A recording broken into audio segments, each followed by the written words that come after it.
अस्सलामुअलैकुम। वालेकुम अस्सलाम। आपके पास डंडे हैं? डंडे थे पर 14 अगस्त की वजह से खत्म हो गए। मैं चाहता हूँ कि जिस जोर से लोग ये झंडा लेके जाते हैं इसी जोर से इसकी हिफाजत करें। ठीक, शुक्रिया।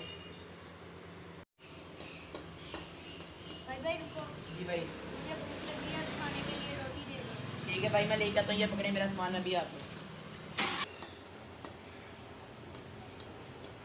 भाईजान ये ले रोटी। शुक्रिया। ये आप। शुक्रिया भाईजान। भाईजान बात सुनो, जी भाईजान। मेरा पेट भर गया जी तो ये लो, ये आपका था। जी और इधर बैठो। जी भाई। मैं बहुत भूखा था, आपका बहुत बहुत शुक्रिया, आपने मुझे खाने के लिए रोटी दी तो मेरा पेट अब भर गया। तो आइए आपको मैं अपने घर लेके चलूँ। चलें, ठीक है, चलें। भाई ये मेरा घर है, जी भाई। तो आपने मुझे रोटी दी थी, मेरा पेट भर गया, तो आपको मैं उसके बदले एक इनाम देना चाहता हूँ। जी जी।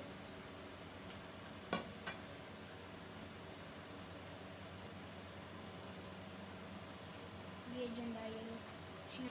अल्लाह तुम्हें शहादत नसीब करे। जी शुक्रिया।